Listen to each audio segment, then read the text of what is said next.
Hello and very good evening, friends. How are you?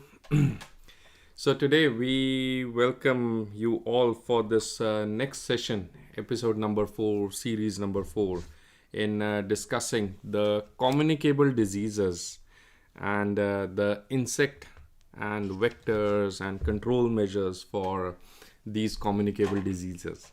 So I hope in the previous lectures they were all the doubts were solved, because after the lecture I got so many doubts on social media platform, on Messenger, on Telegram, that on Facebook, what is the answer for this, what is the answer for this. So I always recommend you that you should be revising all your stuff beforehand, and once you have revised that, then in this session we will discuss about all your doubts, we will discuss about everything, and so that all of you can have the maximum benefit from this session. So you should have all the doubts well in advance.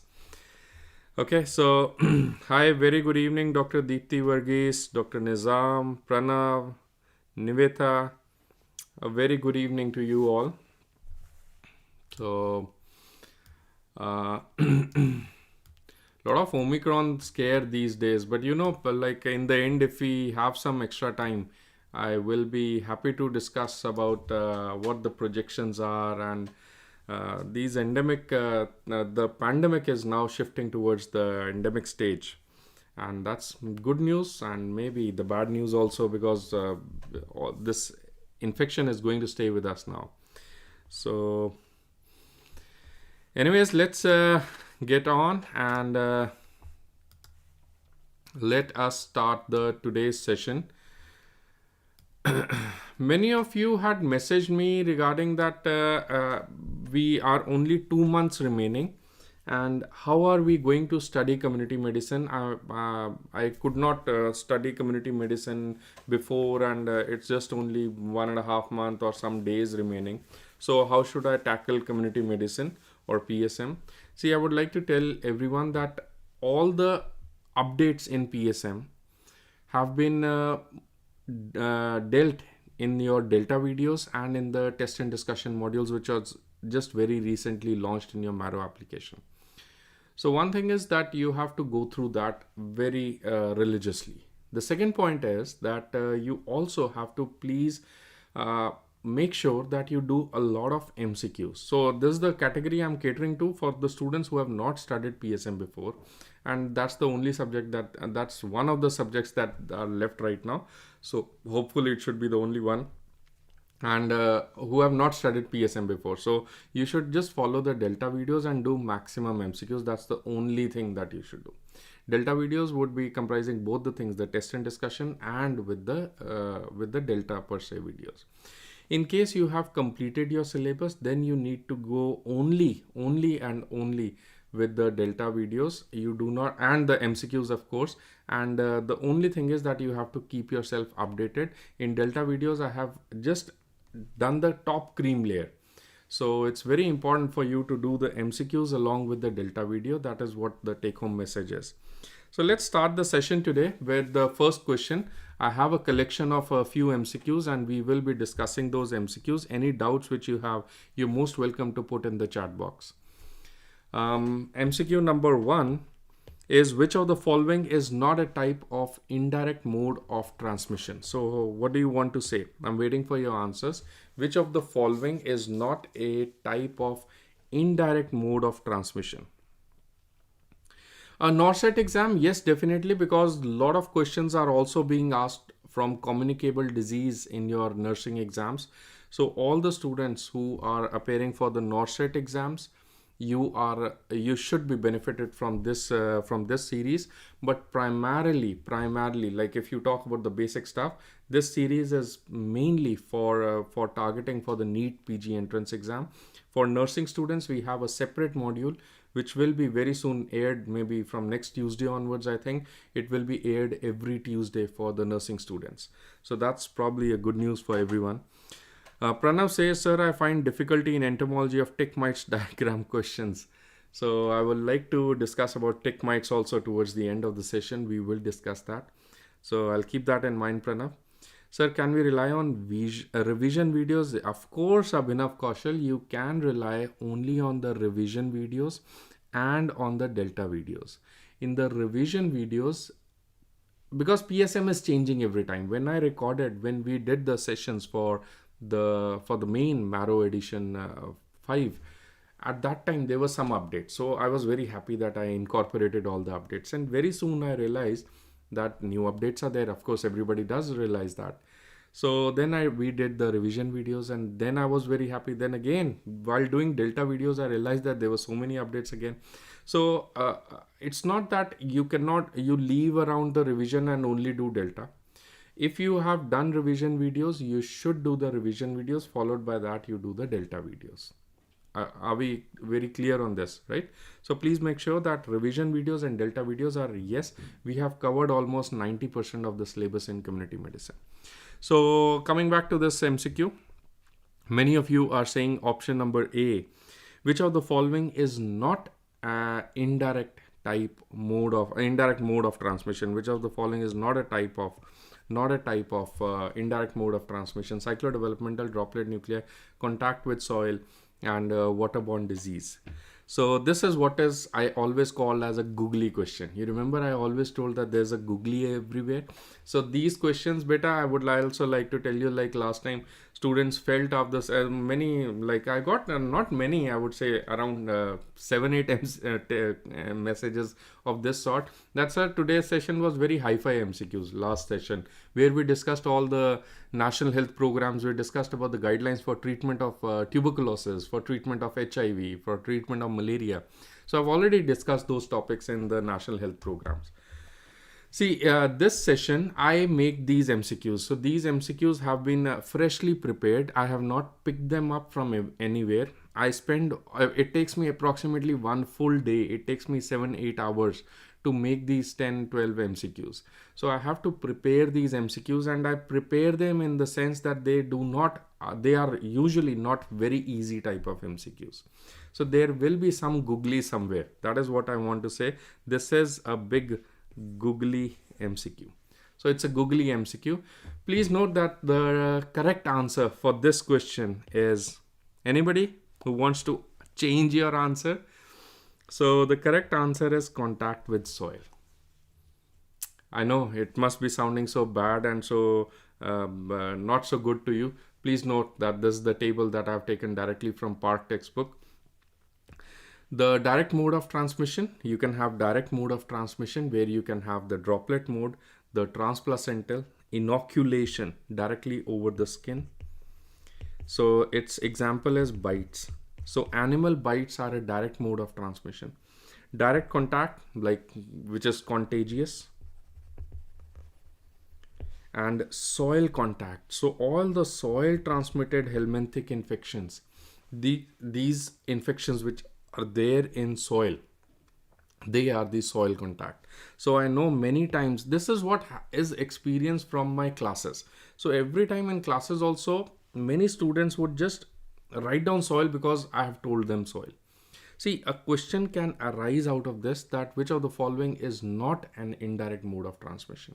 So contact with soil is a pure answer. It is a direct mode of transmission. It is a direct mode of transmission. Coming to your other story of indirect mode of transmission. So indirect mode of transmissions could be like vehicle borne. So please remember, infections which are transmitted via food, infections which are transmitted via water.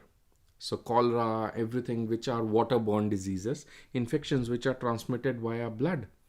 All these are indirect modes of transmission.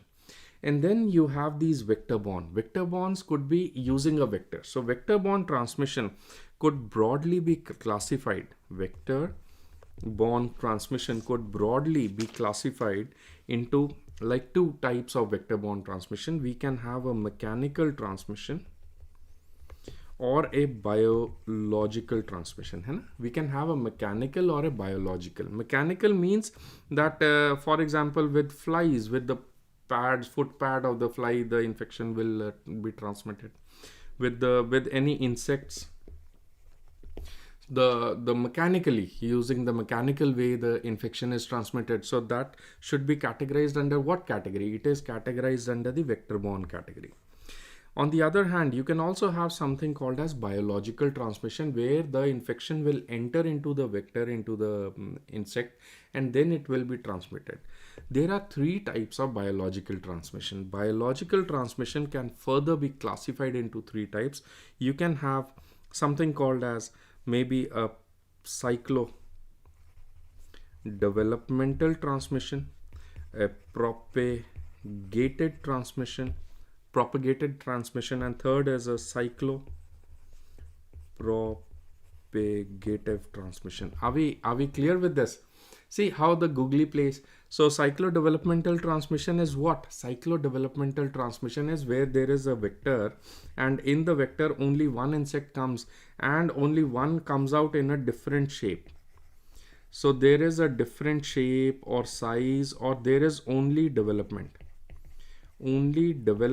of the microorganism is there in the vector, and that is what is a cyclo-developmental transmission. Please note that there is only development in cyclo-developmental. In propagated transmission, there is vector is there, and there is one thing comes in and so many things come out. There is only change in number, so only multiplication of the organism happens. And cyclopropagative, both the things, the cyclical change and the propagative change happen. So both change in size and number, they both happen at the same time. So I think you all should remember the last point, just to close off this small MCQ. Last point is that please note that what is the example of cyclodevelopmental? It is Filariasis, Microfilaria, and Culex. Propagative is plague, and cyclopropagative is malaria. These are classical examples of the vector-borne transmission. So what is vector-borne transmission? Vector-borne transmission is an indirect, and the cyclodevelopmental is a type of vector-borne. So all the students who had unfortunately answered option A, it's a wrong answer. Cyclodevelopmental is a type of biological transmission, which is type of a vector transmission. Coming to the next, airborne. So airborne transmission, please note that there are two types of whenever a person would sneeze. Let us say that a person would sneeze. If I sneeze, so from my mouth, there will be some things which come out. So there could be small drops. Or there could be some droplets. So the droplets, when they dry, these are called as droplet nuclei. So these are nothing but dried residues of very small droplets. The drops can travel a distance of roughly around 25 to 30 centimeters. So they travel only this much distance. These bigger drops, they'll fly and they'll just fall off. So they come under the direct mode of transmission. And the droplet nuclei, they can travel over few hundred meters. Meters or even kilometers, and they spread diseases to distant places even if a person does not come in contact with the patient, then also they will get. So therefore this is categorized under direct mode of transmission. So the direct mode of transmission is what is via the droplet nuclei, and this is labeled as the airborne mode of transmission. So if you just note that, what do you mean by airborne mode? Airborne mode means nothing but droplet infections which are spread via the droplet nuclei. There are very few examples of droplet nuclei spread. Examples could be, you have to remember for your exam, I don't need to tell you, it is COVID-19. Everybody knows that COVID-19, even if you don't go outside, people get Omicron. Omicron is just everywhere in the country now. So very few people I know who have never got COVID, and there are very few people who are vaccinated and they have never got COVID.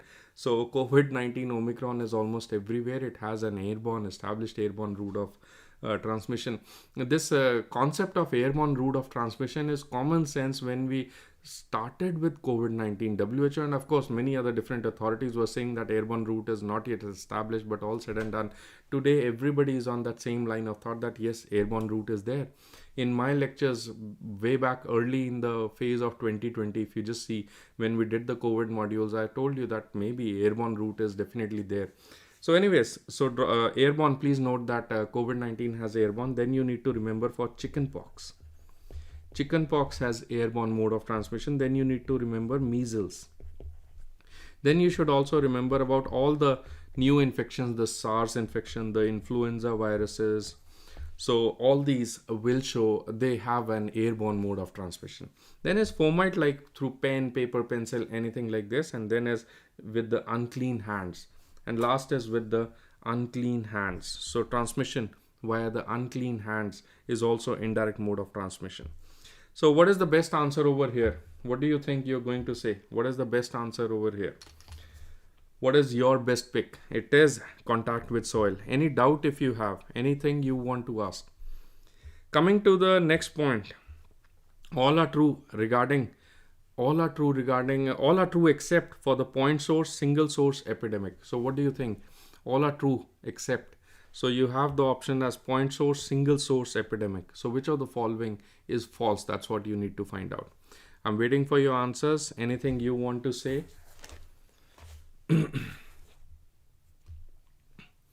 Which of the following is incorrect out of this? Epidemic curves rises and falls rapidly, may show explosive cases, continues for 2 incubation period, and does not show secondary waves. Which of the following is your best answer? So we have option C, yes. So definitely I think many of you have answered it correctly, that the outbreaks, absolutely correct beta, the outbreaks could be of broadly categorized into 2 types. You can have point source, or we can have a propagated epidemic. So point source could be broadly again reclassified into 2 types. You can have single exposure, or you can have multiple exposure epidemics. So this is called as single exposure point source. This you can call as multiple exposure point source. So we can have, or we can have a propagated epidemic. So we can have broadly 3 types of epidemics. You can have SEPS, single exposure point source, or MEPS, multiple exposure point source, or you can have a propagated epidemic. So what are these broad 3 types? You can see that as in the image, you can see that when all the diseases, they happen within 1 incubation period. So if all the disease happen within 1 incubation period, it is called as single exposure point source. So all the cases would increase and fall rapidly. So they will increase and they will fall rapidly. This is called as single exposure point source. Example for this is this graph that you can see over here. Next is this the second graph.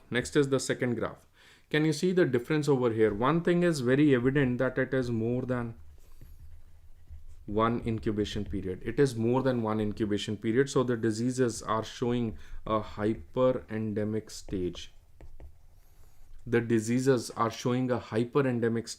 And that is what makes this as a multiple exposure. There could be a continuous exposure, and it is a point source epidemic. Right? It's a continuous exposure point source epidemic. And lastly, you can see that there is an increase in number, always an increase in number of cases. This is what is a propagated transmission. Please note that in propagated transmission, usually there is an element of person to person transmission. So absolutely correct. I think you all have got it correct, that it is continues for 2 incubation period. This is the false option. Epidemic curve rises and falls rapidly. That is correct. May show explosive cases, direct increase in number of cases. That is correct. Does not show secondary waves. What do you mean by the secondary waves?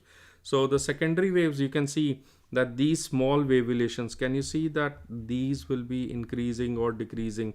These small increase or decrease in waves, these are called as secondary waves.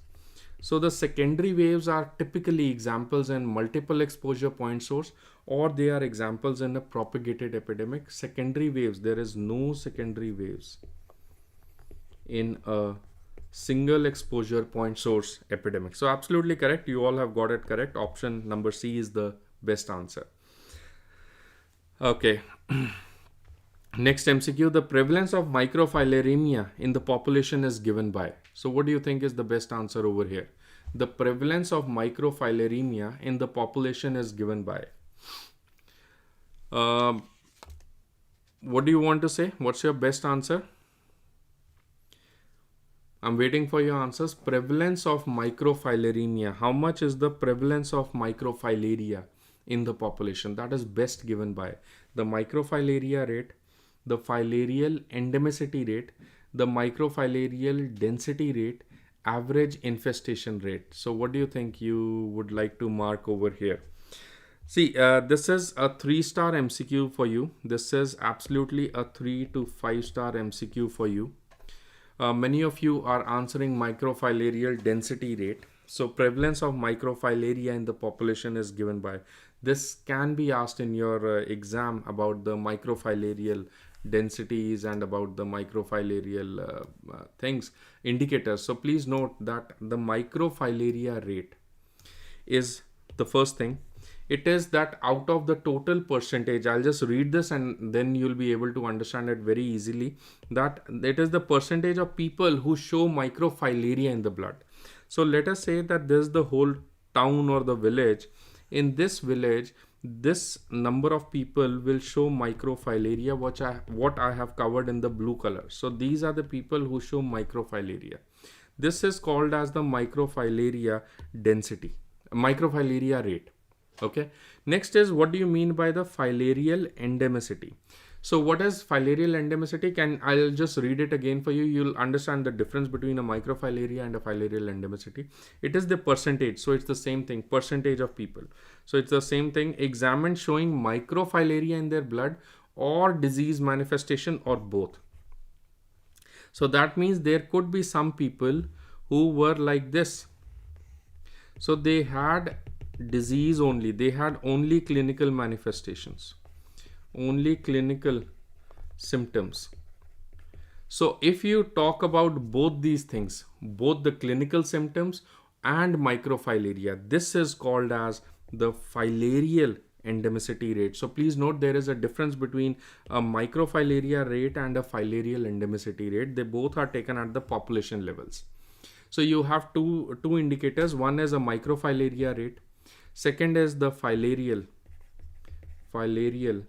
endemicity rate. Filarial endemicity rate. Next is these two indicators, the microfilaria. Please note the microfilaria density rate. The microfilaria density rate is the number of microfilaria per unit volume in samples from individual persons. So in every person, if you take my slide, in that slide, how much amount of microfilaria per unit volume is there? That is called as a microfilarial density rate. Average infestation rate is nothing very special. It's taken at the population level, but from each individual slide, what is the average number of microfilaria per positive slide? So out of my total population, let us say there are 100 slides. In that 100 slide, what is the average rate of microfilaria in everyone? So intensity of infection in a single person, please note intensity of infection, how bad the infection is. We usually say that it's a very severe infection, or maybe the infection is very high intensity. That is given by a microfilarial density rate.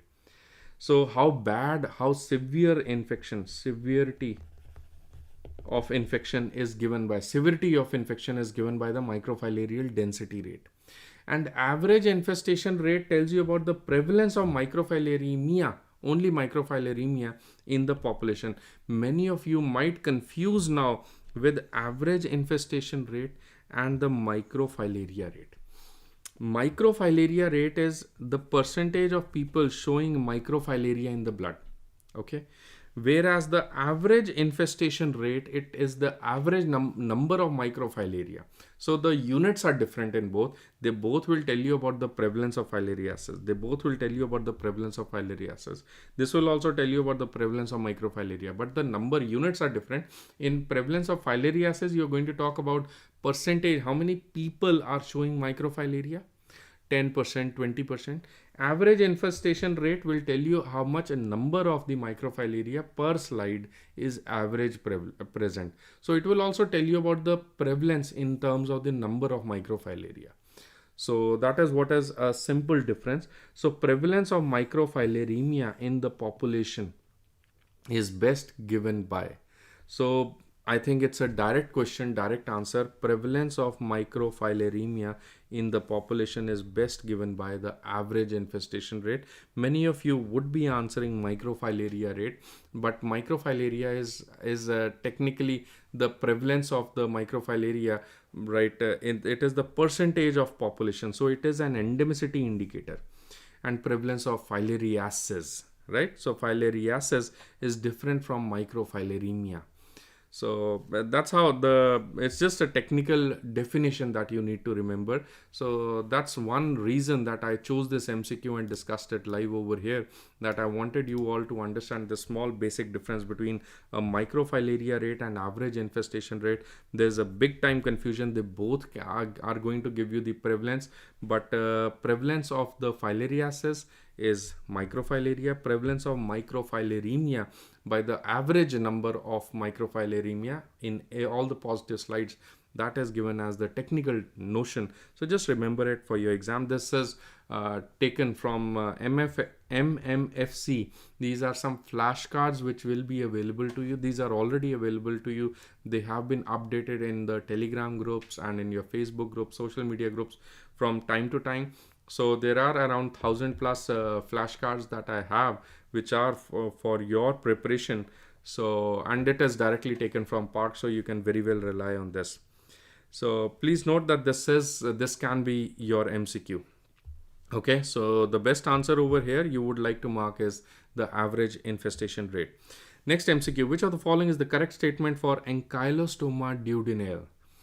So Ankylostoma duodenale, which of the following is the correct statement? Correct statement.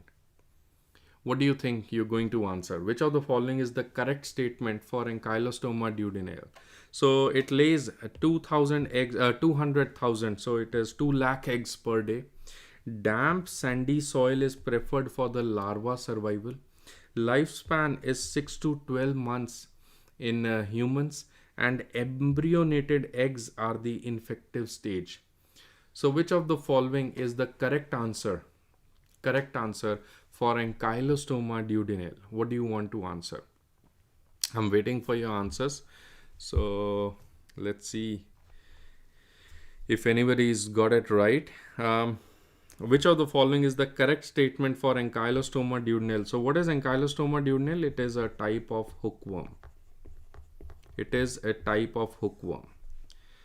So embryonated egg are the infective stage. That is what is one of the answers over here. Option number D you have given. Anything else? Which of the following is the correct statement for Ankylostoma duodenale? What do you want? Karnamani Nath. This class is for nurses. Dear Karnamani Nath, for nursing, for NORCET exams, we have separate sessions. This session is basically targeting those students who are appearing for their NEET entrance exam in time to come. So for all the medical students who are all the doctors, this is primarily the class. For nursing students, we'll be having a separate session. However, you are more than welcome to attend these sessions. I don't see that this is for nurses, this is for doctors, because today almost everything is same. So even for nurses, if you prepare on the higher level, then you are in a better position, right? So which of the following is the correct statement for ankylostoma duodenale? So many of you have answered it correctly. I think option D, B, C, D, D, option C. Good. So all are trying at least. Very nice. I'm so happy for you all. And many of you have given the correct answer. I have made a separate table over here. This is also from the MMFC. These are again the MMFC flashcards that are available to you. So that number is not there anyways. So these are basic differences that are very frequently asked in your exam. It could be from microbiology perspective, it could be from community medicine perspective, but all said and done, Escherichiasis and ankylostoma, these are the two types of very common soil transmitted helminthic infections we have in India. Which is the most common soil transmitted helminthic infection? Please note, first MCQ, the most common soil transmitted helminthic is the Escherichiasis. Second MCQ, which is the most common soil transmitted helminthic infection which is associated with the anemia?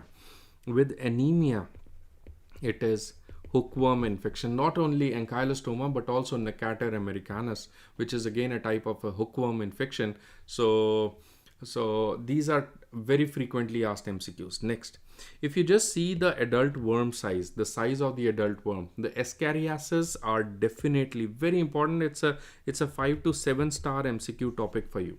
So if you talk about the adult worm size, the Escherichiasis is particularly longer. It is roughly around 15 to 20 centimeters. The male is shorter, the female is longer. And in ankylostoma, you just imagine it is the same number, around 10, but not centimeters, it is in millimeters. So ankylostoma is very smaller than the Escherichiasis. There is no comparison. You cannot confuse between ankylostoma and Escherichiasis.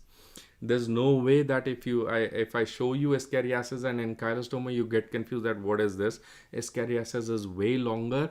It is 20-25 centimeters and ankylostoma is just in millimeters. Very important MCQ.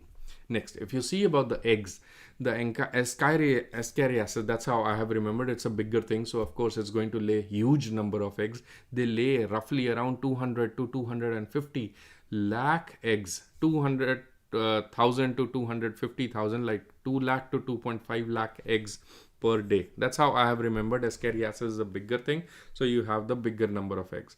Whereas the hookworm, these are smaller things. Necator americanus 5 to 10,000 and ankylostoma duodenale is 10 to 30,000. You have to remember this. Will you remember this? Next, development in the environment. In the environment, now this is important for you to understand that in the environment, the Escherichiasis, egg will be there from feces. Egg is there. It will be laid in the soil. Now it embryonates. Embryonated egg is the infective form. Infective form. This embryonated egg becomes active in 2 to 3 days. Okay. On the other hand, if I talk about the hookworm, ankylostoma duodenale, the feces will be there, in which the egg is there. The egg is going to hatch. The egg will hatch only in the soil. In humans, in Escherichiasis, please note that the infective form was egg. The egg was taken up by the body and it will hatch in small intestine. Whereas the egg is going to hatch for ankylostoma duodenale, hatch in soil only within 1 to 2 days. And then in next 5 to 10 days, the larva is ready, which is the infective form. The larva will undergo various levels of basically development, and the larva is what is the infective form in hookworm disease. And in the Escherichiasis, please note that the embryonated egg is the infective form. The time taken is usually 2 to 3 weeks for the egg to become infective, and in hookworm it is usually around 5 to 10 days to become infective. That is what is a broad difference. You have to remember this, that egg comes from feces, it hatches in 1 to 2 days, and larva is ready in 5 to 10 days to become infective again. The infective material is one of the most highly sorted after MCQ, that embryonated egg is the infective material in Escherichiasis, whereas infective larva is the infective material in Ankylostoma duodenale or in the hookworm disease. The route of infection is again an important MCQ, that the route of infection in Escherichiasis is ingestion of the egg with dirty hands, with the contaminated things, food. So ingestion is more important than inoculation. Of course, inoculation can also occur, but in Ankylostoma, walking barefoot and direct entry of the larva through the skin and is what is more important than ingestion. And that's the reason we put the heading as soil transmitted helminthic infection, that it is more importantly with the contact with the soil. Next is the lifespan. Lifespan of Escherichiasis is only around a year, whereas it is 1 to 4 years for Ankylostoma duodenale. The temperature, it has been asked so many times. This is the frequently asked MCQ. It has been asked like this point, ये घिस गया आके बार बार exam में question पूछा जाता है इसके ऊपर, that what is the soil for Escherichiasis and soil for hookworm. The soil for Escherichiasis, it is a bigger worm, so I have remembered they want hard and clay.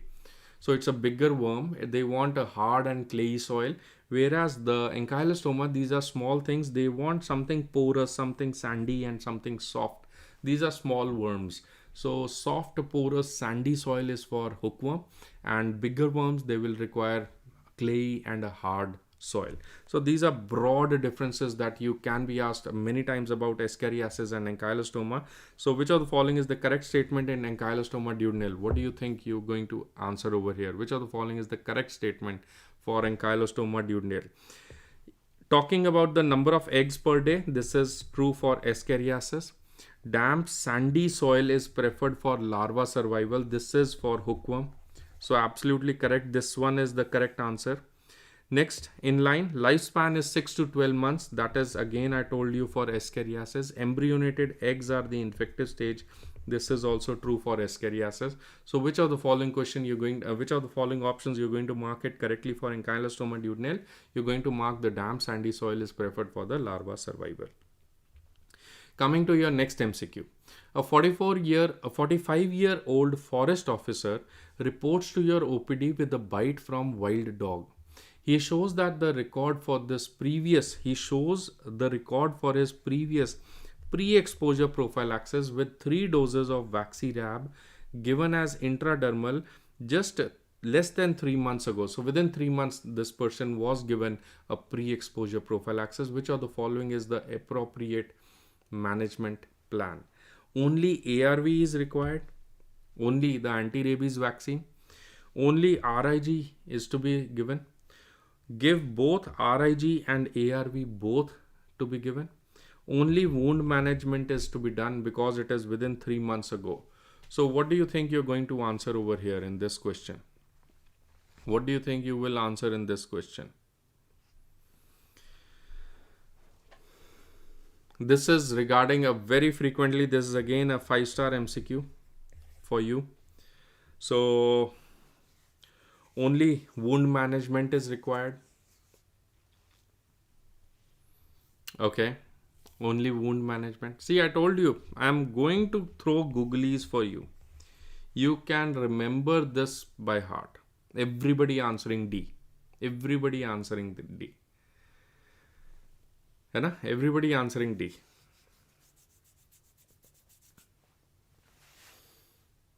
I'm waiting for your answers. I told you that these all are googly questions. Okay, first thing, I'll come to this MCQ very fast, but first thing, I think you all are knowing this, that the animal bites are categorized into 3 categories. Category 1, Category 2 and Category 3. Category 1 is only touching or feeding animals, licks on the intact skin, so there is no post-exposure prophylaxis, only wound management or whatever it is that the site should be cleaned. Category 2 is nibbling of the skin, minor scratches or abrasions. So we want to do immediate vaccination. Category 3 is transdermal bites or scratches through the skin, and there is exposure of the mucosa or the underlying tissues. So in those cases, we are going to give the rabies immunoglobulin plus the anti-rabies vaccine. Are we good with this? So Pranav is saying option A, ARV on day 0 and day 3. Let's go and have a look at it. So all the updates on this rabies you can see from the NCDC website. I have taken this from the NCDC website. So the credit for this image also goes to the NCDC people and a very esteemed organization. So one thing is you should know about the category. Second thing is what are the prophylaxis regimes which are available. So please note that the pre-exposure prophylaxis is days 0, 7 and 21 or 28. So pre-exposure you're going to give 3 doses on days 0, 7 and 21 or 28. So either 21 or 28. It is given as intradermal or intramuscular. Simple question, simple answer. Re-exposure prophylaxis. If you talk about the re-exposure prophylaxis is given in 2 doses. Re-exposure prophylaxis is given in 2 doses only. It is given on day 0 and day 3. Day 0 and day 3. Simple. Okay. So just remember 2 doses for re-exposure prophylaxis. Now in what situations are you going to give re-exposure? Re-exposure has to be given only in case the PEP stands for the post-exposure prophylaxis. Please remember that I myself admit that I was the person who used to get confused that what do you mean by PEP? I always used to get confused that why do they say PEP to post-exposure only, why not to pre-exposure? In technical terms, I later was told by one of a very senior member in the rabies program that beta pre-exposure prophylaxis is written as PREP and post-exposure prophylaxis is written as PEP. That's how the technical words are. So the re-exposure is not given only in case the PEP was within 3 months. If the person had taken a pre-exposure, mind you the language that I am saying, if the person had taken pre-exposure prophylaxis, this pre-exposure prophylaxis within the last 3 months, then also we are going to give the re-exposure prophylaxis. So re-exposure prophylaxis, in very simple words, it is given to everybody except the people who have taken PEP, post-exposure, full complete post-exposure within 3 months. So this patient who was coming to you, he shows his record for the previous pre-exposure prophylaxis. It is not the post-exposure prophylaxis, it's the pre-exposure prophylaxis within 3 months. So what do you think you're going to do? You're going to give to this patient only the ARV anti-rabies vaccine, that is the post-exposure prophylaxis, re-exposure prophylaxis. Are we getting this point? Did you get this point? So just to re-emphasize on this, that you have different regimes. The SN regime, just to re-emphasize, I think everybody knows this. The SN regime is a 5-dose regime and the Thai regime is a 4-visit 8 doses regime. So just to write for you in very simple words, you have this something called as SN regime. SN regime, how many alphabets are there in SN? E, S, S, E, N. So there are 5 alphabets. It is a 5 visits, 5 doses regime, and it is given as intramuscular. And if you talk about the Thai regime, how many alphabets are there? T, H, A, I, 4 alphabets. So it is a 4 visits, 8 doses regime. It is intradermal regime. Next is the pre-exposure prophylaxis. How many alphabets are there in PRE? So there are 3 alphabets. It is a 3 visits. You can give as intramuscular or intradermal 2 doses. And if you talk about the re-exposure prophylaxis, how many alphabets? You see R and E. Re-exposure, it is 2 visits. And it is given as intramuscular or intradermal injection 2 doses. So it's not 3 doses, it's not 2 doses by mistake. Please correct this. There's 3 doses. 3 visits, 3 doses, 2 visits, 2 doses. So you have the number of alphabets, the SN, the Thai, the Pre, and the Re. This is the simple regimes. So in what situations you're going to give what all things. I have made this table. This is the most simplified table you can ever get in your lifetime. So just note that the animal bite.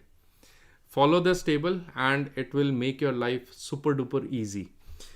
Animal bite is there. Animal bite can be to a person who is never immunized or previously immunized. Simple. A person who is never immunized or who had been previously immunized. Leave aside this previously immunized. So don't worry about this previous immunization. Worry about the never immunized.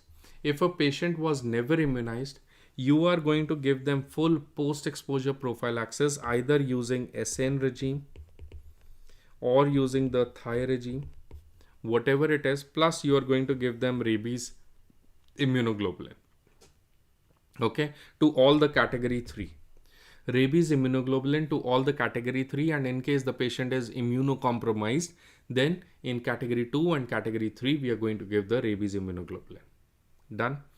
Next is if the patient is previously immunized. So if the person had taken previous immunization, we ask them, Bhaiya or Madam, like the previous immunization, you are saying previous immunized. So please tell me, were you immunized using a pre-exposure prophylaxis or were you immunized using a post-exposure? That means, did you get the previous vaccine after a dog bite or did you take it prophylactically? If the patient says, no, I work as a veterinary doctor person or as a forest officer or something like that, that means that they had taken a pre-exposure prophylaxis. In all cases of pre-exposure, mind you, there's no 3 month of criteria.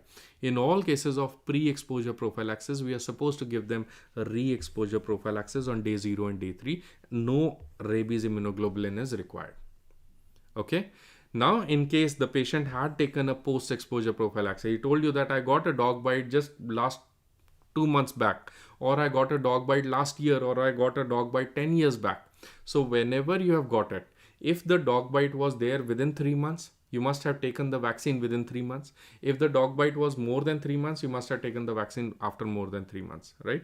So if it is within 3 months, then only wound management. If it is more than 3 months, then again you have to give the rabies immunoglobulin. So in very simple words, if I am a veterinary doctor and if I am working with the pets and I get my rabies pre-exposure prophylaxis, remember very carefully what I'm going to say now. If I have got the pre-exposure prophylaxis, it does not mean that if I get a dog bite, I don't have to do anything. I don't have to get anything. If any person who gets a pre-exposure prophylaxis, they are supposed to get a 2-dose vaccine in case they get a dog bite. So the number of vaccines are going to decrease. You remember that there was, in case you did not get a pre-exposure, in case the person was not immunized, then they will get either the SN regime or they are going to get the Thai regime. Either you go with 5 doses or you go with 8 doses. So now in case you are previously immunized with the pre-exposure prophylaxis in those scenarios, then beta, in case there is a dog bite, then only 2 doses are given. But doses will be given in pre-exposure. Sir, how long, Ashwarya S. Balan, doctor is saying, sir, for how long can re-exposure prophylaxis on day 0 and day 3 can be given? For how long, I couldn't get your question, but for any long, right? How long can the re-exposure on day 0 can be given? It can be given for any time, like 10 years, 5 years. There's no guideline on that. So, of course, if you feel that the patient is very severely sick, then you should never take a chance. I would always advise you to go with either the Thai regime or the SN regime, but there's no requirement of rabies immunoglobulin as such. So the guideline does not talk about the upper limit, like it is 10 years, 15 years, 20 years, 100 years. We don't talk on that terms. So that's what the guidelines are saying. Okay, you can get an antibody done and then you can be in a better position to decide. So all said and done, what would be the best answer over here? So the best answer in this question, I told you that this is a googly. Please note, everybody had answered that no wound management, but this patient had taken a pre-exposure prophylaxis. Now he gets a dog bite. Simple question, simple answer na yaar. Why do you bang your head every time? So you have to keep things simple in life. Only ARV is to be given. No rabies immunoglobulin is required in re-exposure prophylaxis. Are we good with this? Okay. Let's move to the next MCQ. Which of the following is not correct regarding cholera? Oh, one thing more I forgot to show you. That this can also be one of the MCQs, that which are the anti-rabies vaccines which are present and what is what type. You can see from the chart over here that the human diploid cell culture vaccine is only one vaccine which is available, that is the Rabivax. So please note that the Rabivax is the HDCV vaccine. The remaining all are chick embryo or duck embryo vaccines. The Vaxirab, which was asked in this question, is Vaxirab is a PDEV, purified duck embryo vaccine. And we can also have a Vaxirab N, that is a chick embryo, but all are purified chick embryo or duck embryo vaccines. So that is Rabivax. Very commonly, in at least in Punjab and in Chandigarh, I belong to Chandigarh, we have Rabipur, we have Rabivax, and we have Vaxirab. These are 2-3 things which are available with the government of India. So the Rabipur is a chick embryo, Rabivax is a human diploid cell vaccine, and Vaxirab is a duck embryo vaccine. So these are available for anti-rabies vaccination in India, but of course all other vaccines are also available. I'm not saying that Abhirab and the Indirab, they are not available. They are also available, and only thing is that a PVRV is not available now. Okay, so just a small feature for you to remember. Which of the following is not correct regarding the cholera epidemiology? Next question for you. So which of the following is not correct regarding cholera epidemiology? Chronic infection. Chronic carrier stage in cholera is most responsible for propagation of outbreaks.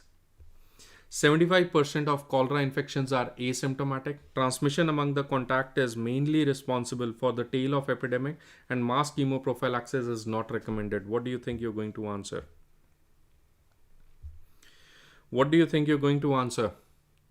Waiting for your answers. It's a very easy direct MCQ. Which of the following is not correct? So you have to answer the false one.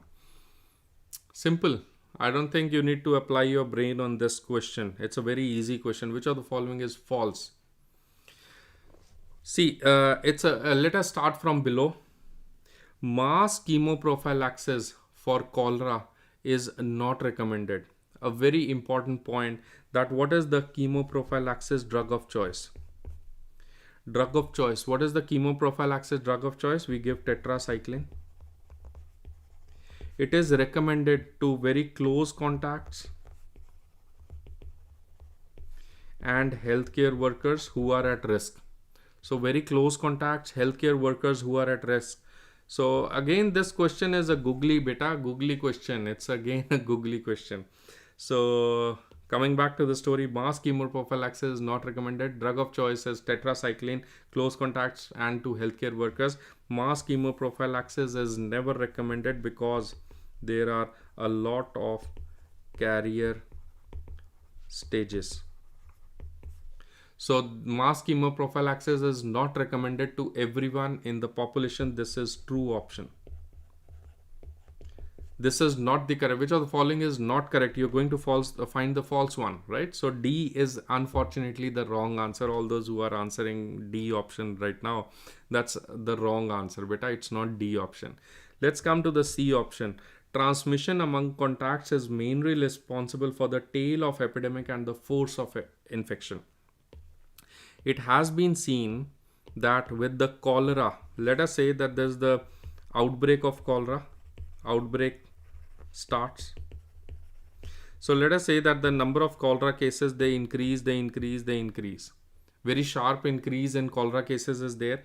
But then you stop the bad water and you stop the water supply and you give them clean water.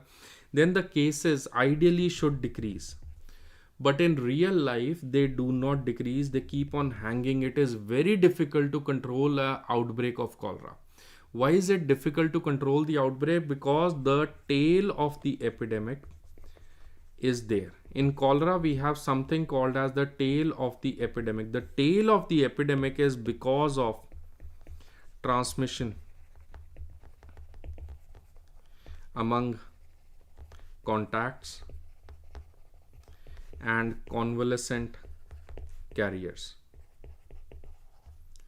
So because of the convalescent carriers and because of the transmission among the contacts, the tailing of the epidemic is there, that the epidemic will keep on hanging for a particular time.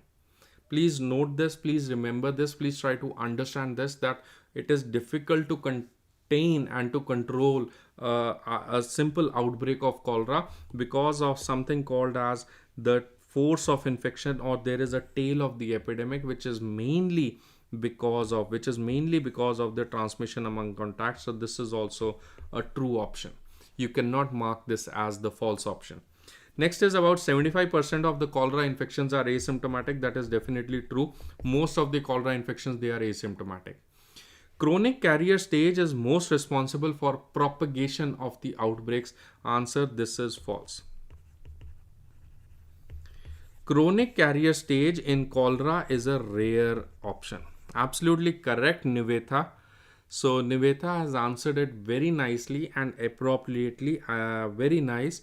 So all those who had answered it incorrectly, you should improve on your understanding of cholera. That option number A is your right answer, because this is false, because chronic carrier stage is a rare phenomena. In cholera, I always have taught you that cholera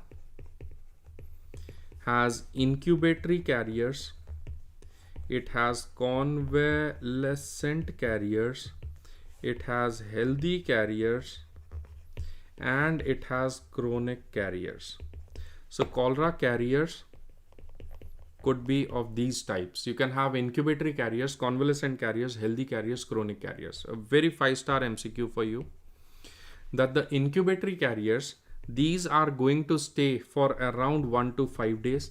They are our potential cases of cholera. The convalescent carriers, they already had an attack, they already suffered with cholera, so they are going to shed the virus. They are going to shed not virus, I'm very sorry, they are going to shed the Vibrio cholerae. They're going to shed the cholera microorganism for 2 to 3 weeks. You know, it's COVID everywhere, so automatically it came out of my mouth, virus. So a convalescent carrier, they are going to shed the Vibrio cholerae for 2 to 3 weeks. The healthy carrier, they are usually keeping the carrier stage, but they are usually from non-virulent stages, and they can become chronic carriers. Chronic carriers could be from months to years. The chronic carriers, these are rare. The most common is the convalescent carriers, and the convalescent carriers are the carriers which are going to keep the force of infection, the tail of the epidemics, and that's what is bad thing about cholera, that the convalescent carrier stages and the healthy carrier stages are there. So just note that the chronic carrier stage is a rare stage. It is not responsible for most of the propagation of outbreaks. We can say that the chronic carrier, I don't know if any book has written this, but chronic carrier stages will maintain infection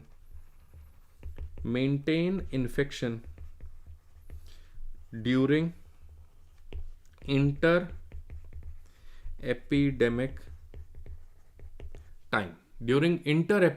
So if the epidemic was there 10 years back, now again the epidemic is there.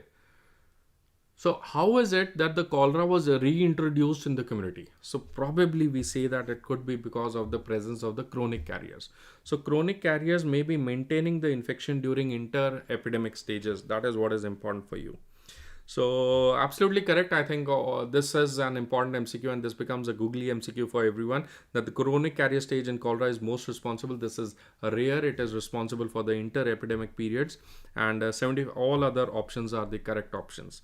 Let's move over to the next MCQ. A fulminant outbreak is reported from a district in Western India. you as a district health officer, which of the following is the most important element and requires aggressive approach, which is the most important element and requires aggressive approach in containing the outbreak and increase in the number of the bubonic plague cases. So this question is talking about plague now, bubonic plague cases. And what do you think is the best answer? The fulminant outbreak is there. You are the district health officer. Which of the following will be the most aggressive approach you're going to take? You'll be very hyper when we talk of entomological control. That is the fleas. I think you all know that plague is spread by the fleas. Or the rodent. I think you all know it's about with the rats also. Strict isolation of the cases or mass vaccination of the entire population. What all things you would like to answer over here?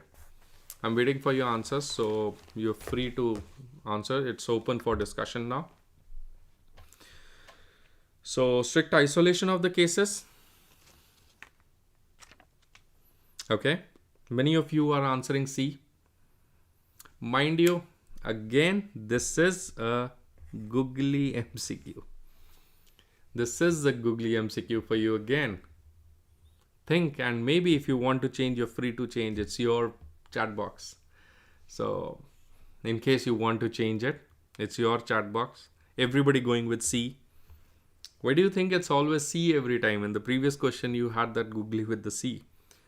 So yeah, students have started changing it. Option B is now. Arfan says B. Sandeep Solet says B. All other students should attempt here. This is a googly MCQ. I'm telling you, this is a googly MCQ. This is a googly MCQ. Nizam says A. You are I'm starting with the answers now. So your time is out. So this is a case of plague outbreak and you are the district health officer and you're supposed to control the outbreak now. So what are the ways that you're going to control the outbreak?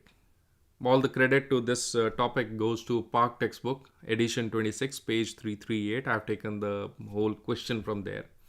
So when we are trying to control the outbreak, the first thing that we are going to do, it's not about the most aggressive thing, it's about the first thing.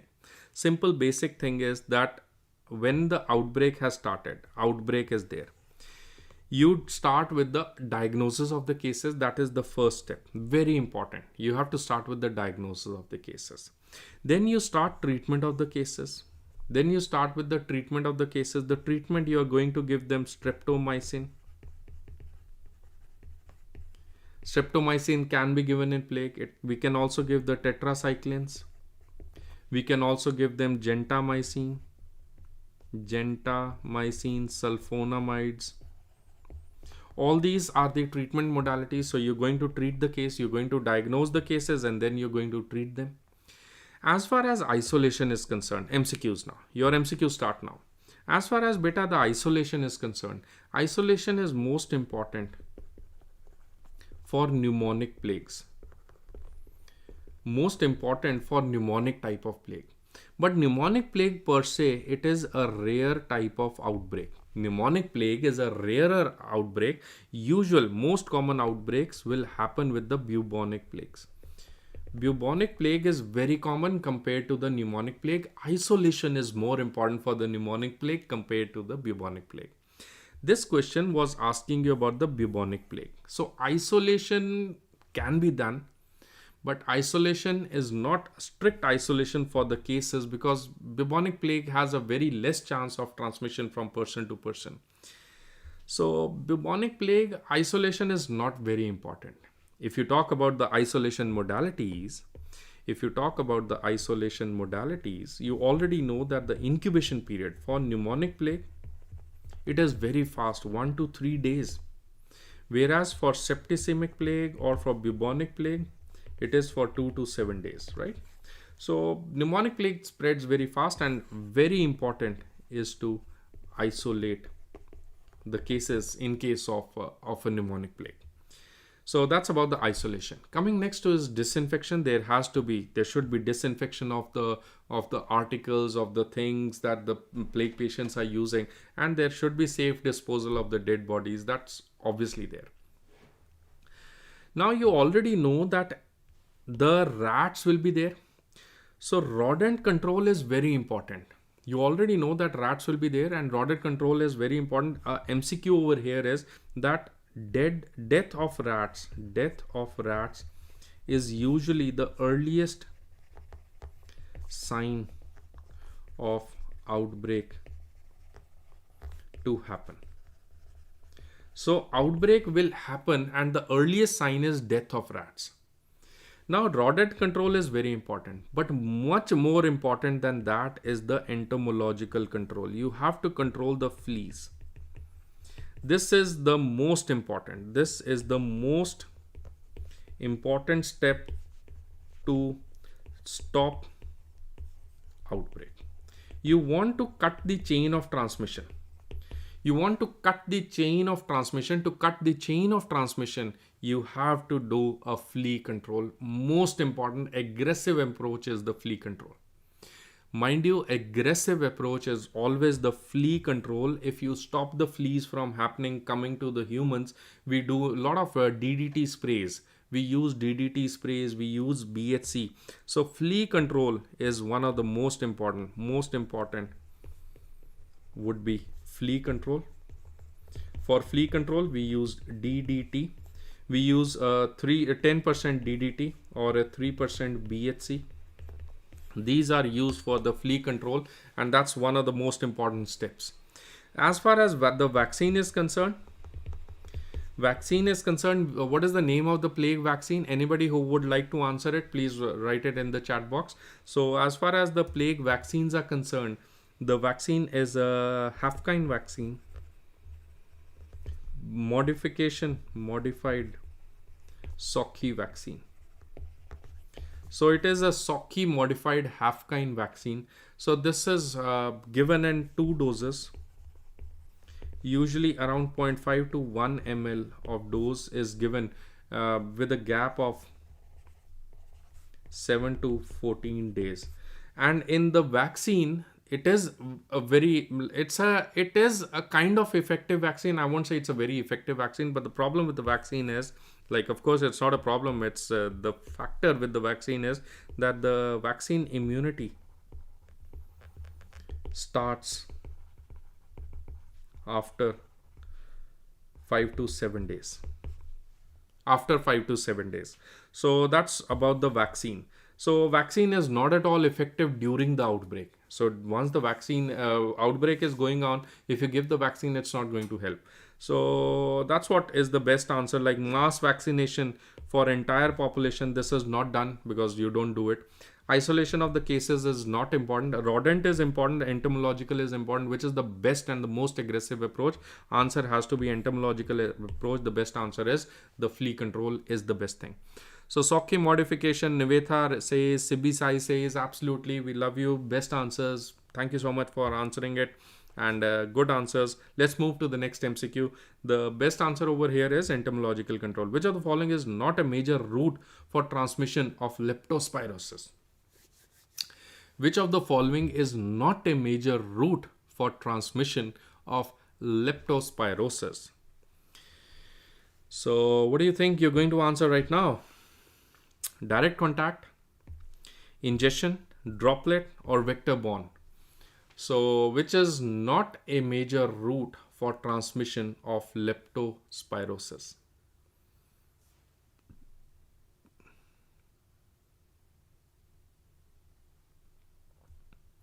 I'll discuss about the COVID vaccine. That's an interesting question, Nizam. So that's an interesting question. All of the following, which of the following is not a major route for transmission of leptospirosis? So vector-borne, droplet inhalation, ingestion of the contaminated food, and direct contact. So I tried to make this as a googly, but I don't think it happened. You answered it correctly. I'm so proud of you, Aditya. Sibisai, absolutely correct answer, option D. I tried to make this as a googly, but it didn't happen. Many of you are answering A also. The correct answer to this is vector-borne. It is not a vector-borne transmission. Leptospirosis is not a vector-borne. There's no flea fly something in this. So leptospirosis is through direct things. I tried to make this as a googly, but Sibisai, you've rocked it hard, and Aditya Kumar, you've rocked it very nice. Thank you so much for answering the correct answers. It is option D, which is the bad answer. So as far as the leptospirosis is concerned, just 2 points you need to remember for leptospirosis. One is regarding this question regarding the modes of transmission. So if you talk about the modes of transmission, I've already written it on a slide. You can have 3 broad modes of transmission. It could be via direct contact, indirect contact via the soil water transmission of the food, via the vehicle-borne, or droplet-borne. That's interesting. So that's the point that I wanted to highlight over here, that do you know that the leptospirosis can also be a droplet-borne infection. How is it that the droplet-borne infection? So inhalation of breathing bad air, while milking of the animals and breathing air polluted with the urine droplets which had leptospirosis can even transmit leptospirosis. That's interesting that it can be direct touch, it can be indirect through the soil contaminated with the urine of the rats and water and food and water consumption of direct ingestion also. So that's about the ingestion, right? So you can have ingestion, you can have inhalation, you can have direct contact. So that is about the modes of transmission. You should also know 2-3 things extra about the leptospirosis. The incubation period is around 10 days. The diagnosis for leptospirosis is important. We can do culture for leptospirosis, dark field microscopy option is there, but for leptospirosis we usually do IgM ELISA testing, which is positive in early stages. So what happens is that in leptospirosis you can do the culture, but the culture will take time. It takes 7 to 10 days to come positive. So we don't lose that many days. It may take even weeks to become culture positive. But IgM, the serological test, is as early as 2 days. So that is one of the most important adopted method. And regarding the treatment of leptospirosis, nothing very special. The treatment is using a penicillin. Penicillin intramuscular 6 million doses. 6 million units of penicillin is one of the drug of choice for treatment of leptospirosis. So that's all that you need to remember for leptospirosis. It is not a vector-borne. It is not a vector-borne disease. Next important MCQ. I think these are just 2 MCQs remaining, and then we'll close off the session. And it's already 1 hour plus.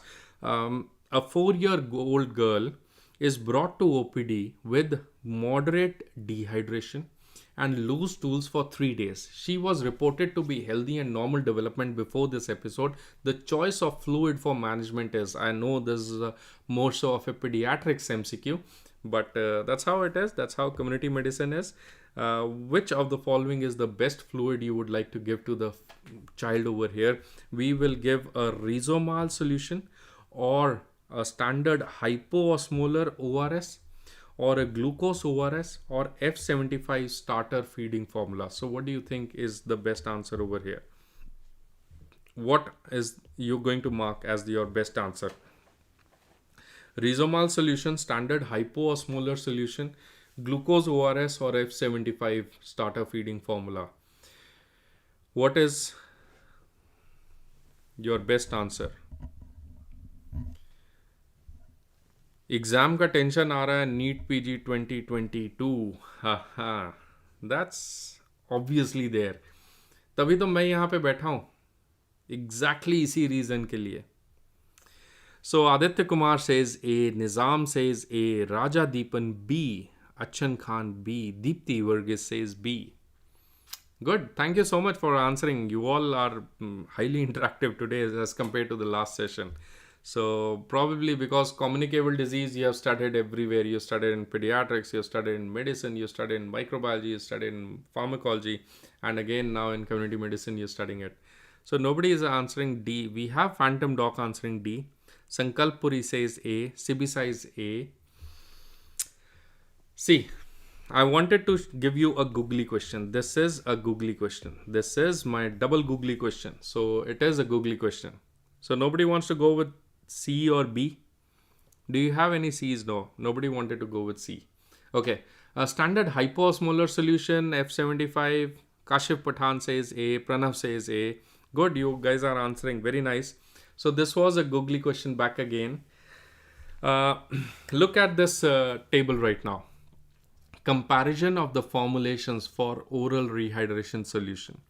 You earlier had ORS, a ORS which is not used anymore. It is not used anymore. This is the old WHO ORS. Now, what we are using is the latest standard hypoosmolar ORS. This is called as a reduced osmolarity ORS. This is called as the reduced osmolarity ORS. That is the standard hypoosmolar WHO ORS. We also have another solution that is called as a Rizomal. It is a rehydration solution for malnourished children. See, what happens is that the Rizomal solution, it has a good osmolarity. It has a high osmolarity, but with a low sodium content. And it has a high potassium content. So what happens is that in severely, listen carefully now, that in severely acutely malnourished, this is what is, I'm going to teach you about the WHO guidelines and about the guidelines which are being followed by the government of India. But now the research is showing something else. I will tell you the discussion also. What you're going to mark for your MCQ exams, that is what is matters, right? So leave aside the research and leave aside everything, but just now listen now. In case there is a child with severe acute malnourishment, in case there is a child with severe acutely malnourished and there is some severe dehydration with severe or moderate dehydration also. So now you have a child who is malnourished, whose body protein is low and whose electrolytes are low, whose these important ions and the minerals, they are low. The child is severely acutely malnourished, and now on top of that there is dehydration. In these cases, if you are going to give them a standard ORS, now the sodium level is very high. And the potassium is okay. So these children may tend to have some problems with the cardiac failures. They might have some of the electrolyte imbalances. There might be very early hypernatremia also in their blood. So because of this, in severely, mind the language, in severely acutely malnourished with dehydration, we are going to give the Rizomal solution. That the name only suggests it is a rehydration solution for the malnourished children. In all other cases, we are supposed to give a standard hypoosmolar WHO ORS, that is called as a reduced osmolarity ORS. The reduced osmolarity ORS has a osmolarity of 245 with 75 millimole per liter of sodium, and potassium is 20, chloride is 65 and glucose is 75. I think we have learned it so many times, 75 for sodium and glucose, the positive ions, and then the negative ion is the chloride, and potassium, if you remember, KCl, that is 20. So the osmolarity is 245. In all situations, we are going to give standard hypoosmolar ORS only in cases where the child is severely malnourished and on top of that they've got dehydration. In those cases, we might use Rizomal solution. If you want to learn more about these are very good resources. These are good researches which are available online. I will put these in the description box also after this whole session is over. I have not put them right now. So I'll put the links to this in the description box. You can just visit and have a look at these resources. But all said and done, please note that a child who is severely malnourished will get a Rizomal solution.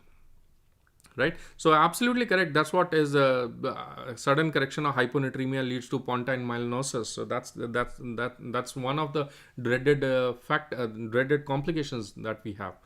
So in this case, in this MCQ, she was reported to be healthy and a normal development before this episode. The choice of fluid management will be a standard hypoosmolar WHO ORS is one of your best answers. I hope my googly was good, and I think these are the ways that you're going to attempt your MCQs in a much better and a much planned way. You remember about the consent, you should have a understood and a informed consent.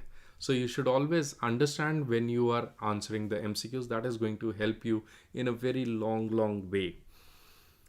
So absolutely correct, Raja Deepan. That's correct. Next MCQ. Let's move over to the next MCQ. This mosquito, this mosquito, whatever the mosquito is, has spotted wings and causes a parasitological disease.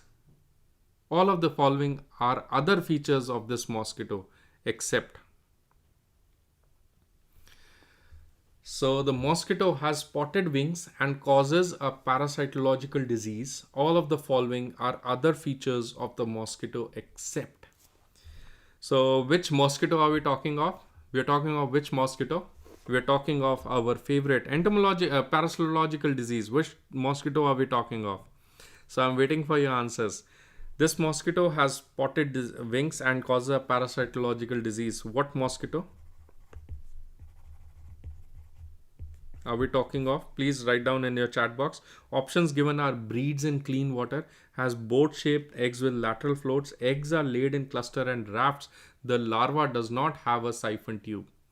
So absolutely correct, Sibi. That's absolutely correct. Yeah, it's an Anopheles mosquito. It is Anopheles mosquito. Absolutely correct. Thanks for answering. So what are the features of the Anopheles mosquito? Without wasting much time, I think I have taken this lectures so many times that it's almost there everywhere about the differences between Anopheles, Aedes and Culex and Mansonia.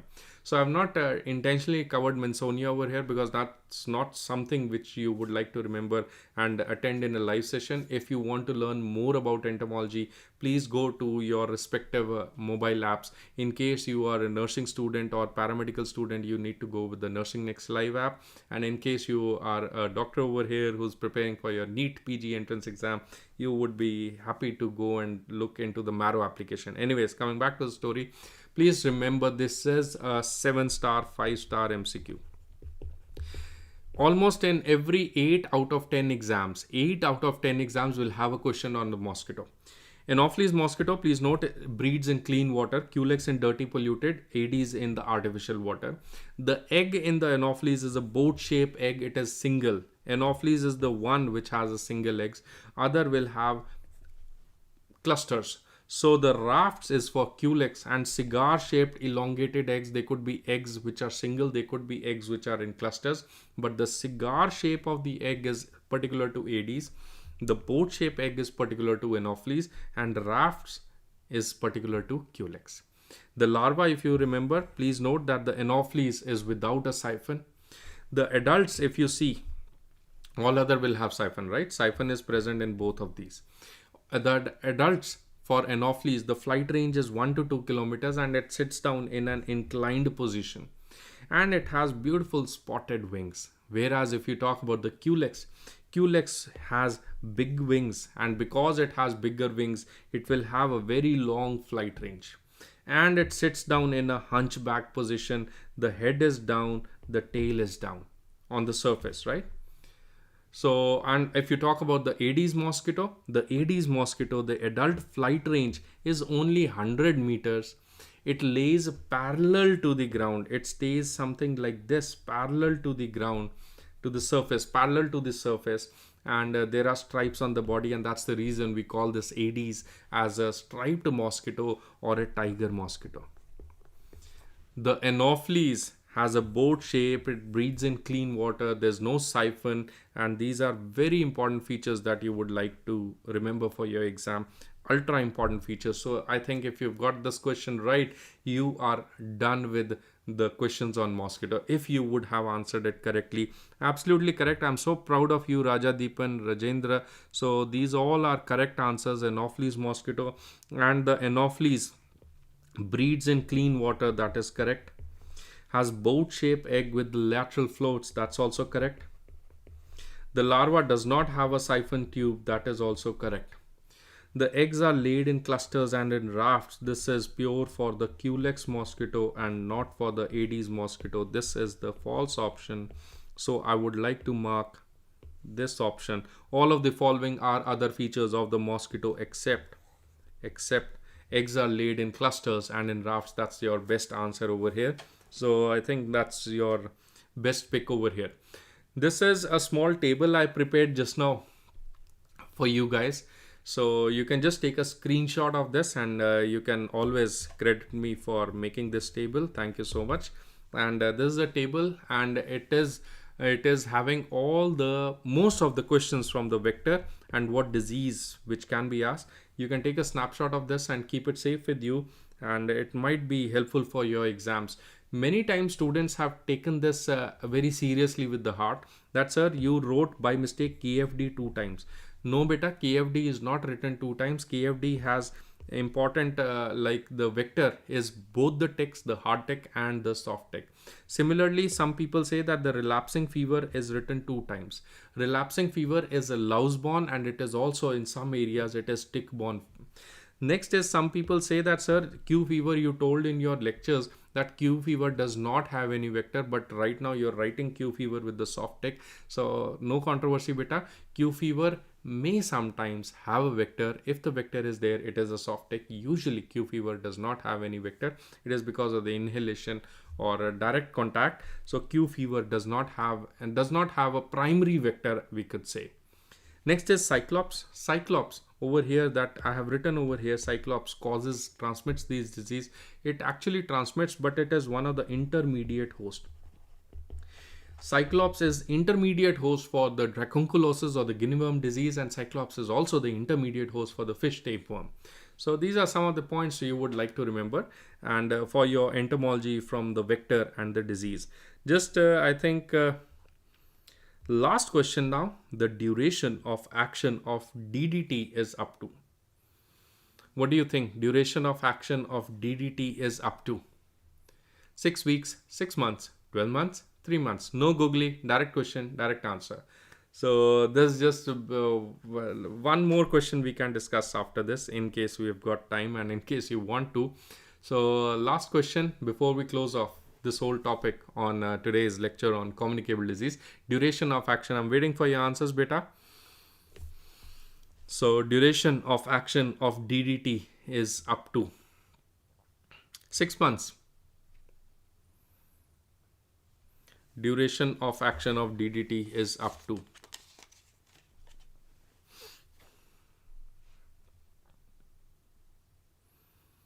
6 months.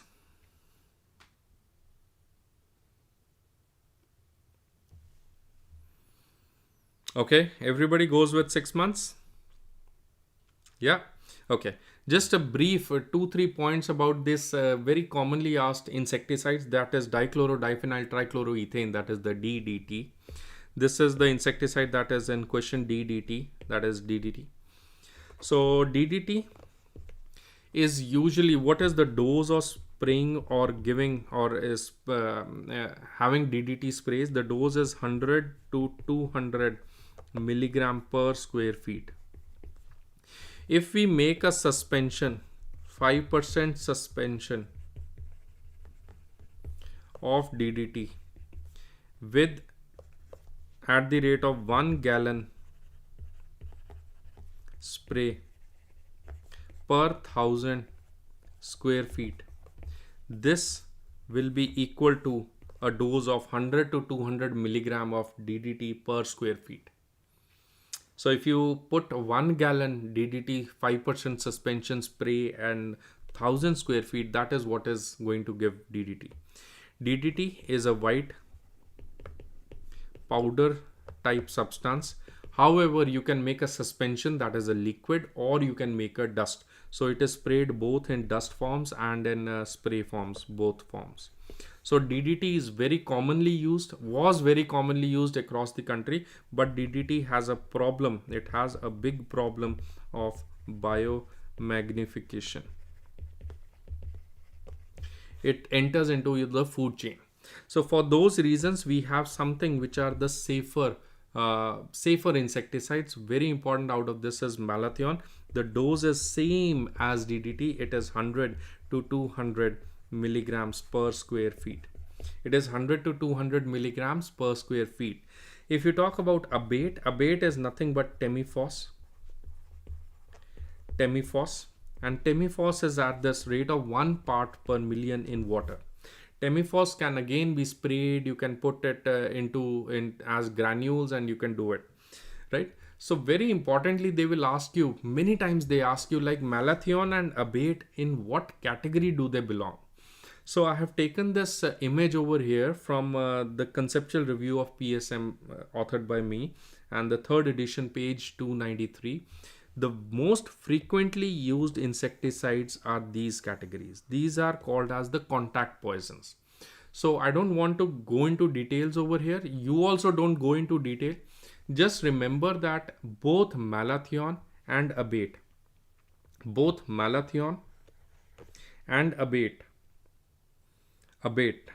you are not written here, that's fine, so you can write it here. Both malathion and abate, they are from the organophosphorus group.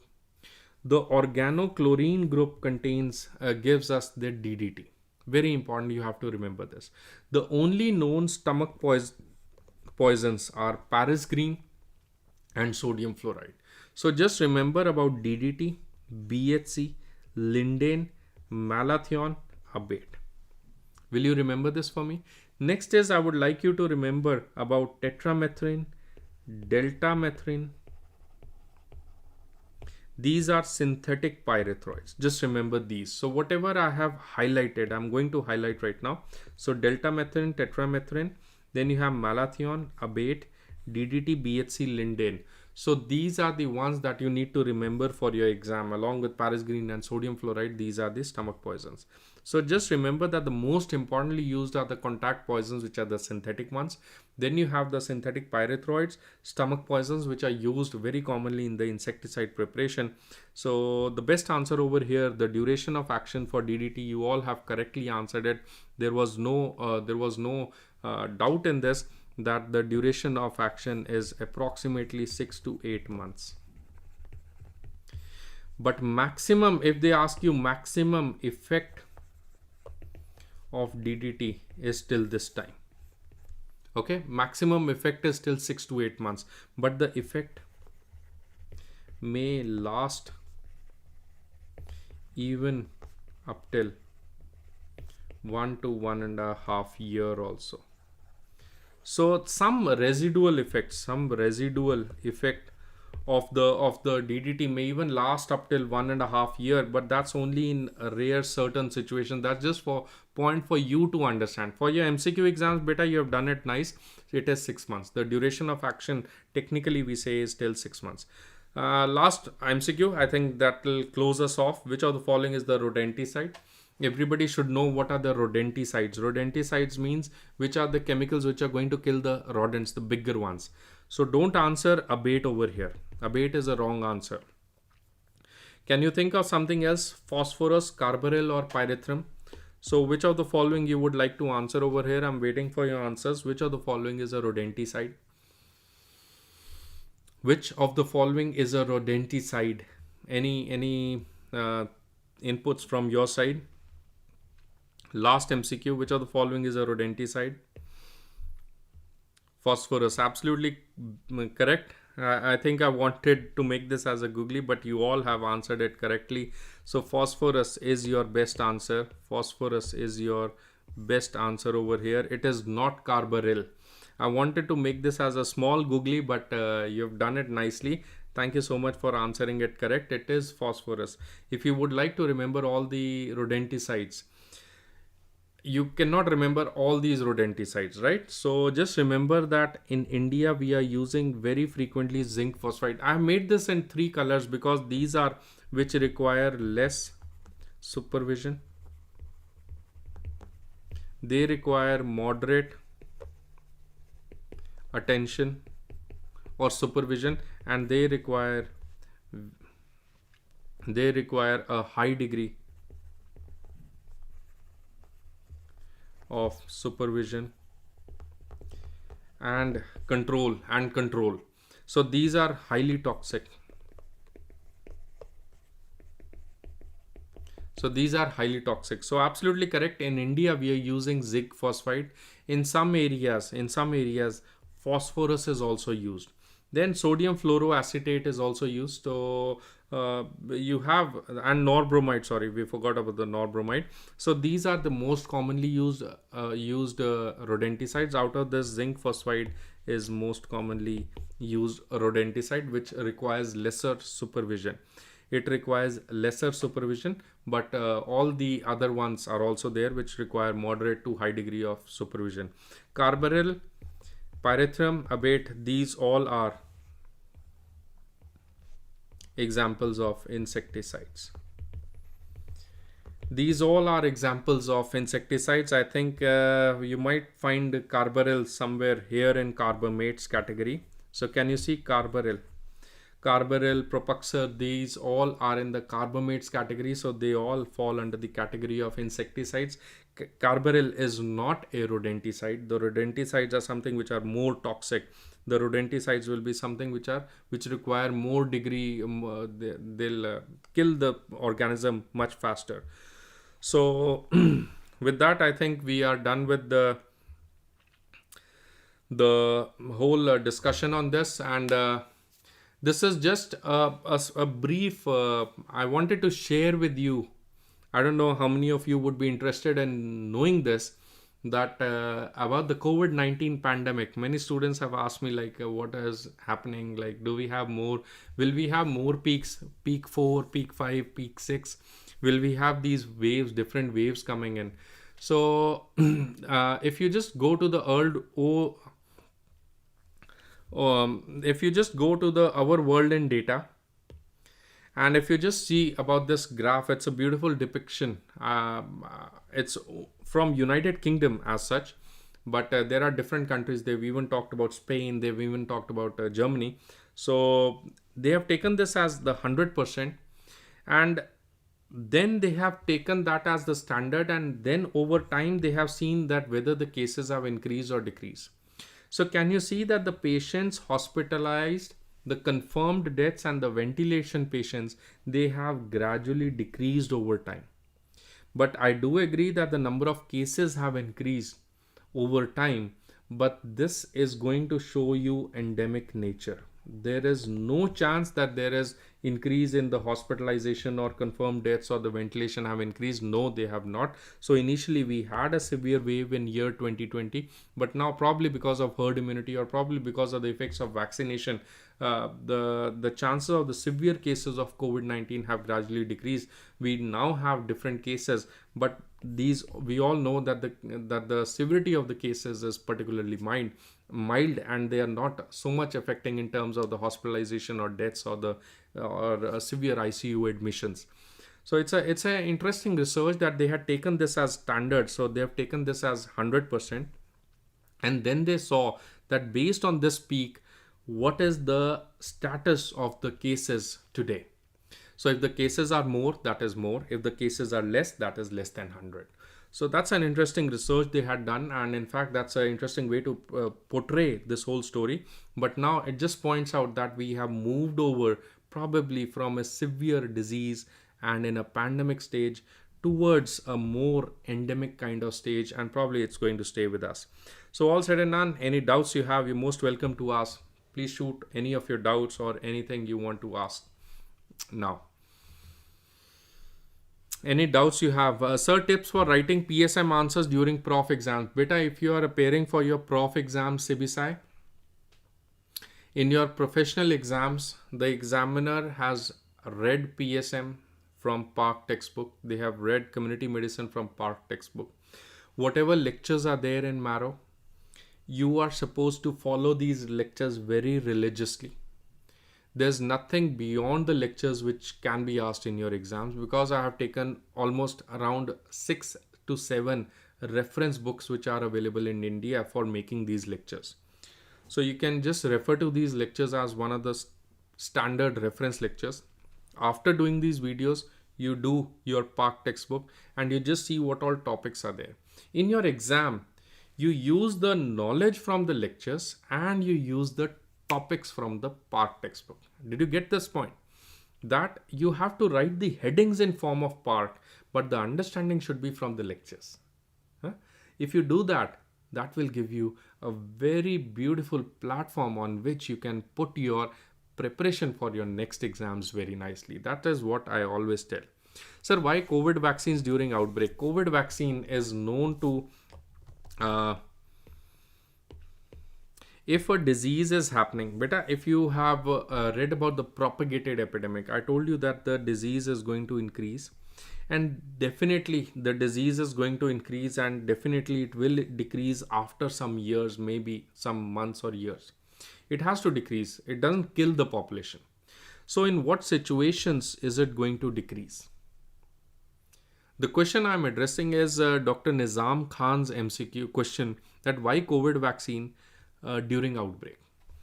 So any disease which is there, it will not lead to extinction of the human population. It will probably increase. It will kill some people. Some people may unfortunately die. We lose such people. And with heavy heart, we have to say that we have to face this, because the disease is equal to human. Wherever human is there, the disease will be there. But at certain point, at this junction, then the disease has to stop increasing and start decreasing. Why would a propagated epidemic decrease? It will decrease only in case of herd immunity, or in case the susceptible population is no more available. In case the susceptible population is no more available. So one is that Omicron affects everybody on this planet. Then Omicron will not affect again, probably. So one logic is about the herd immunity, that people develop their natural immunity. Second is that the susceptible population is no more there. What that again means the herd immunity. Again, it definitely means the herd immunity. But in other words, I want to emphasize that probably we have given a passive immunization to everyone. We have given not passive like it's active only, but we have given artificial immunity to everyone using our vaccines. So if you give them vaccines, again, the cases will start decreasing over time, because it's a pandemic situation. So that's the basic reason that why do we advocate about the vaccines. Of course, I'm not a very big fan of booster dose 1, booster dose 2, booster dose 3 and 4. I don't know till what time we are going to take the booster doses, but I'm not a very big fan about the booster doses. But yes, we need to at least build our immunity, and we need to cross this hurdle. Once we cross this hurdle, I'll just change the color and draw it. We have to cross this hurdle. Once you cross this hurdle, once the population, the whole population I'm talking, if the country crosses this hurdle and it moves over to the next phase, then there will be less hospitalization, only endemicity will be there. Side effect of ARV is neuralgia as a side effect possible. Yes, neuralgia is there, Dr. Anju A. Babu.